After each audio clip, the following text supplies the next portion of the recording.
In a quiet, sunny neighborhood stood a modest little home. Jason's daily chaos began right here, a house built more with love than with bricks. Early morning, Jason sat on the couch, staring into nowhere. Not quite awake, not fully asleep. His mind was a grocery list of unfinished thoughts. As he tied his shoes, maybe he felt this was the one thing he still had control over.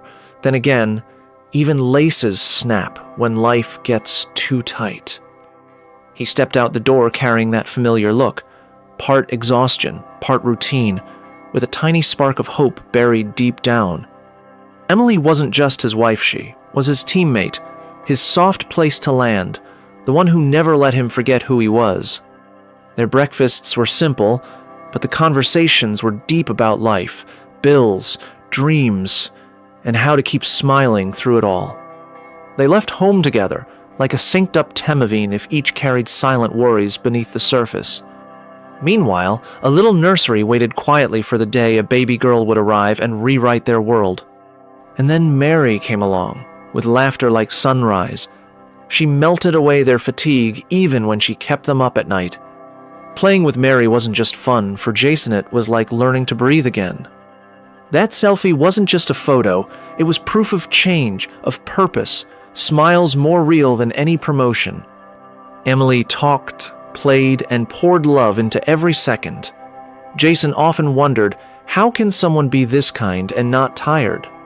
Mary was deep in her world-colorful towers and worry-free teddy bears, a reminder that joy is often simpler than we think.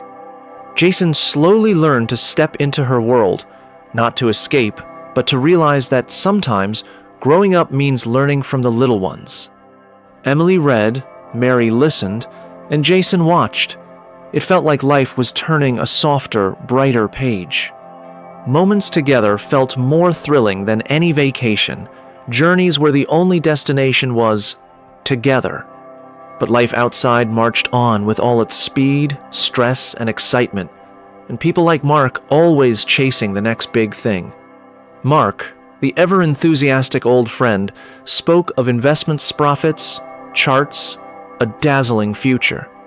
Jason just listened, his mind swirling with doubts. That shiny future seemed built for people with something to start with, not someone barely making ends meet. Back home, he said nothing, just a sip of coffee and a long sigh that said more than words ever could. That night, Jason smiled, but it was the kind of smile that comes when your thoughts start turning serious. That conversation had planted something, and now it was sprouting an idea, maybe even a new path.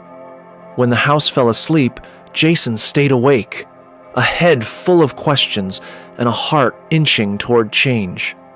That moment, Jason understood if he wanted a different future, he had to start by valuing himself. When he told Emily, she simply smiled and said, "Go for it, I'm with you." They sat down, pen, paper, calculator. Planning began, not from anything fancy, just from where they were. Life got simpler, but joy, still there.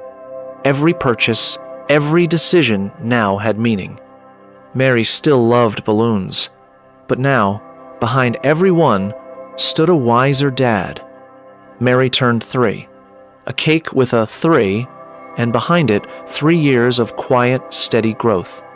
Jason looked at Mary and knew this gift wasn't just a stock. It was a lesson. Believe in yourself. Together, under the sun, on the grass, a moment where you could finally say, "We built this." The balloon soared just like the dream that was no longer just a dream. It was real. And in that final smile, Jason saw himself as a tired man, but as a father standing tall on foundations he built. Hey friends, if you watched Jason's story, you probably whispered to yourself, "Wow, that's kinda me." And if you haven't watched it yet, go check it out later. But for now, listen up, because this one's important. In life, you've got to pay yourself first. Not because you're selfish, but because your future is hungry, and if you don't feed it, it dies. Jason spent years paying for everything except himself. Rent, bills, baby diapers, helping family, even his mother in, law's cat. Okay, maybe not that, but you get it. At the end of every month, nothing left. Not a single dollar, not a shred of peace. Until he learned the golden rule of personal finance. The 10% rule. Every time money comes in, take 10% for yourself before anything else. Even if your paycheck barely covers your Wi-Fi and lunch, a piece of it still belongs to you. Why? Because if you don't take yourself seriously, no one else will. Money listens to people who plan for it, not the ones always trying to put out financial fires. So let's break down the real lessons here.